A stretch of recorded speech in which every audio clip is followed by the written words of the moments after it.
this was just another farm in Alabama. More than trees had to be cleared away. There was misunderstanding and distrust and prejudice to be cleared away. 3 years ago, there was only an idea. But ideas are powerful things. And today, there are fighter planes flying overhead. Instead of swamp and yellow pine, there are hangars, repair shops, barracks. Instead of patches of corn, concrete flight strips. But that's not enough. You can't make a fighter squadron out of concrete and aluminum and a can of paint. It takes men. A chemistry student, a welder, a shoe salesman must learn how to fly. A group of average Americans must become a team of fighting men with wings. In addition to fighter groups, a year ago this field began to train men for medium bombers. And that too was a pioneer step. But one thing it proved, you can't judge a man here by the color of his eyes or the shape of his nose. On the flight strip, you judge a man by the way he flies. Here's the answer to Adolf and Hirohito. Here's the answer to the propaganda of the Japs and Nazis.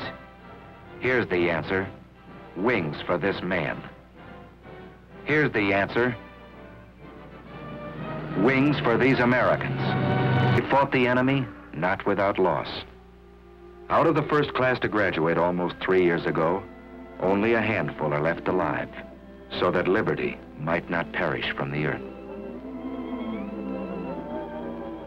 3 years have passed since the founding of Tuskegee Airfield. 750 pilots have been trained. 50% of them have been in combat. And this is only a beginning. Listen to Major General Butler at the celebration of this 3rd anniversary. Here, for the first time, Negro aviation cadets were being groomed to fly warplanes of a unit which was then a unit in thought only, the 99th Pursuit Squadron. These men were pioneers of a venture so new that you who stand here before me now, after 3 years, may still be considered forerunners in the movement which has given you a place in the fighting men of the sky. Under the feet of these men, a new road is being beaten out. Broad enough now for thousands and 10,000s. A good road for our country. These men remember that, marching or flying. They remember backing them up, their families, their friends, who expect so much of them. And backing them up, the men and women of every creed and speech and color who made these planes. And backing them up, the most powerful force in the world, the strength of the American people.